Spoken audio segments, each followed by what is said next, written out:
मैं एक वक्त में मंत्री था और भजनलाल जी मुख्यमंत्री थे। एक ऊपर से कांग्रेस हाईकमांड से ये संदेश आया कि आप अपनी पार्टी के कांग्रेस के एमएलए को बुलाओ और उनसे ये कहो कि वो एक प्रस्ताव बढ़ाए जिसमें शक्तियों का जो नीचे जो संस्था है, जिले के स्तर पे, ब्लॉक के स्तर पे, पंचायत के स्तर पे, म्यूनिसिपल कमेटी के स्तर पे, म्यूनिसिपल काउंसिल के स्तर पे, कॉर्पोरेट, उनको वो शक्तियों का, क्योंकि ये शक्तियां देने का अधिकार राज्य सरकार का था, कानून देश ने बनाया था। ये बात जब चर्चा चली तो भजनलाल जी ने भी कहा, भाई ये हमारे पास संदेश है और हम चाहते हैं कि ये शक्तियां नीचे जाएं। तो एक स्वर में सारे एमएलए बोले थे कि फिर हमारे को कौन पूछेगा। और इसका मतलब ये कि शक्तियों का विकेंद्रीकरण ना हो। और ये कहते हैं कि तीसरे इंजन का तो नाम है। अरे जब आप वोट मांगो तो कहो मोदी करेंगे, अगर मोदी ने करनी है तो फिर एक इंजन से काम चला, फिर तो दूसरे की भी जरूरत नहीं। और तीसरा तो बिल्कुल लुप्त हो जाएगा। हो सकता है जल्दी 10 दिन में, 15 दिन में विजय भाई कोई निर्णय कांग्रेस का आएगा, उसके बाद हम इस बात पे सबसे पहले देश में आंदोलन शुरू करेंगे। बहस होती है यहाँ असेंबली में, होती है तो लोगों के विचारों का आदान प्रदान होता है। एक पक्ष में पार्टी है तो एक विपक्ष में। लेकिन यहां अगर डिप्टी कमिश्नर हो तो वो आदान प्रदान लोगों की समस्याओं का नहीं हो सकता। इसलिए उन्होंने ये कानून की व्याख्या की थी कि हम डीएम की जगह भी एक व्यवस्था बनाएंगे जिसमें पीएम और सीएम का जैसे काम होता है प्रदेश में या देश में, वो जिले में भी हो। लेकिन उस व्यवस्था के तहत वित्तीय शक्तियां और प्रशासनिक शक्तियां, इनकी व्याख्या की गई थी कि ये इतनी शक्तियां जिला परिषद को ट्रांसफर होंगी, इतनी शक्तियां ब्लॉक समिति को होंगी और इतनी शक्तियां छोटी, सबसे छोटी जो यूनिट है उसको होंगी, और इसी तरह म्यूनिसिपल कमेटी को, म्यूनिसिपल काउंसिल को और कॉर्पोरेशन को शक्तियां। वो आज तक नहीं आई, और दिखावे के तौर पे आई भी हो तो उनका अनुपालन नहीं हुआ। मैं एक वक्त में मंत्री था और भजनलाल जी मुख्यमंत्री थे। एक ऊपर से कांग्रेस हाईकमांड से ये संदेश आया कि आप अपनी पार्टी के कांग्रेस के एमएलए को बुलाओ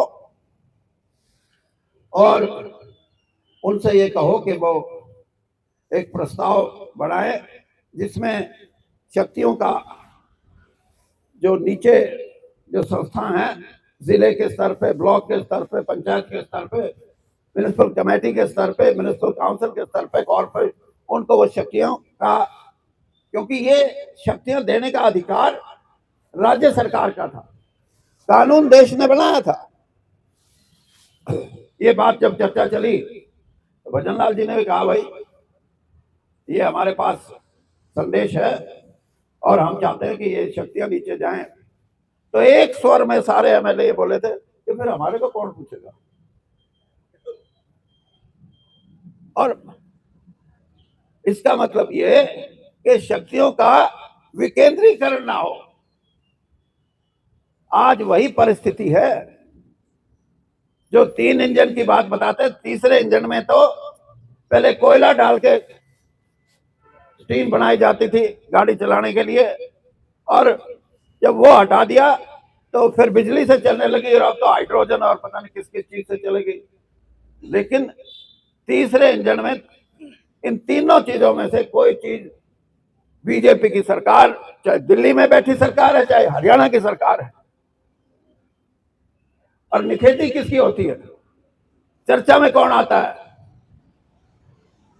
कि इस मेयर ने कुछ नहीं किया, इसके बाढ़ के जो इसके प्रतिनिधि थे उन्होंने कुछ नहीं किया, और सारे का सारा बुराई का ठीकरा उन लोगों पे फूटता है जिनकी शक्तियों का पूरे तौर पे नीचे लाने का काम हरियाणा की बीजेपी की सरकार ने आज तक नहीं किया। और ये कहते हैं कि तीसरे इंजन का तो नाम है। अरे जब आप वोट मांगो तो कहोगे मोदी करेंगे, अगर मोदी ने करनी है तो फिर एक इंजन से काम चला, फिर तो दूसरे की भी जरूरत नहीं। और तीसरा तो बिल्कुल लुप्त हो जाएगा। ऐसी व्यवस्था में, जिस व्यवस्था के अंदर शक्तियों का केंद्रीकरण हो, वो प्रजातंत्र के लिए भी खतरा है, वो आम जनसाधारण की समस्याओं का हल करने के लिए भी एक मुश्किल सा रास्ता है। मैं ये तो नहीं कहता रास्ता नहीं है, लेकिन मुश्किल सा रास्ता है।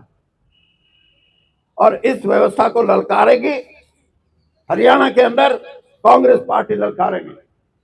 कांग्रेस पार्टी का यह दृष्टिकोण होगा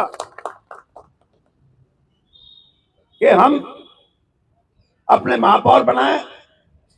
हमारे वार्ड बता रहे थे भाई कि रवि जी के 20 हैं, 20 में से 12 में कांग्रेस के प्रत्याशी होंगे, 8 में समर्थन दिया। मैं इस सुझाव का था जो मैंने दिया पार्टी में जब बुला के, कि मैंने कहा सारे के सारे टिकट पे कांग्रेस लड़े और म्यूनिसिपल कमेटी तक लड़े। म्यूनिसिपल कमेटी में सिर्फ इतनी छूट हो, क्योंकि वहां 800, 1000, 1100 का एक बूथ होता है, कि वहां ये ना देखें कि कांग्रेसी कौन है, वहां ये देखें ये 800 आदमी किसको पसंद करते हैं। अगर उसको पसंद करते हैं वो कांग्रेस की विचारधारा का, तो कांग्रेस उसको टिकट दे, उसको लड़ाए, वो चुनाव जीते। तो इस किस्म की व्यवस्था में अगर कोई छोड़ के भी जाएगा, जैसे मैंने कहा सरकार में भागते हैं, तो कम से कम ये नजर जरूर आएगा लोगों को कि प्रजातंत्र के अंदर लोकतंत्र की भावनाओं का अगर कहीं हनन होता है, तो वो सिर्फ भारतीय जनता पार्टी की ऐसी परिपाटी है, उसकी ये सोच है कि राज बनाओ, किसी तरीके से बनाओ। और ये प्रजातंत्र के लिए एक बहुत बड़ा खतरा है। मैं आज आपको ये बात बता के जा रहा हूं। अगर भाई सिंगला जी को, कृष्ण सिंगला को आपका समर्थन मिलता है,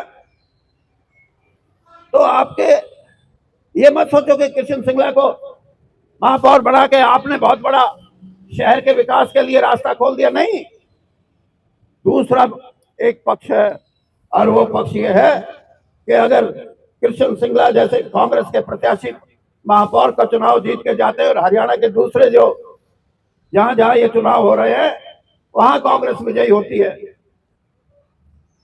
और भारतीय जनता पार्टी के जो प्रत्याशी हैं उनको हार मिलती है, तो एक पक्ष जो मजबूत होगा वो ये कि इस देश में प्रजातंत्र रहेगा। दूसरा सवाल ये रहेगा कि आपको वोटों का हक आपका बना रहेगा, खत्म नहीं होएगा। ये 1 नेशन 1 इलेक्शन क्या है? ये भाई बैठे हैं हमारे प्रेस के, कभी यहाँ की प्रेस में मुझे बुला लेना, मैं एक एक शब्द की व्याख्या करूंगा कि ये अधिनायकवाद की तरफ एक बहुत बड़ा कदम है। उसकी व्याख्या आज मैं सिर्फ इसलिए कर रहा हूं कि अपने वोट को बचा के रखो, इस प्रजातंत्र को बचा के रखो, और इस कमेरे वर्ग को जिसको आरक्षण दिया गया है, इस आरक्षण को बचा के रखो। और हमारे कांग्रेस का हो सकता है जल्दी 10 दिन में, 15 दिन में विजय भाई कोई निर्णय कांग्रेस का आएगा, उसके बाद हम इस बात पे सबसे पहले देश में आंदोलन शुरू करेंगे। और वो आंदोलन क्या होगा कि प्रजातंत्र जो 97 साल की लगातार लड़ाई से बना, वोट जिसका अधिकार वेस्टर्न वर्ल्ड में, पश्चिमी देशों में, तो हमारे देश में जब फ्रेंचाइज का अधिकार दिया गया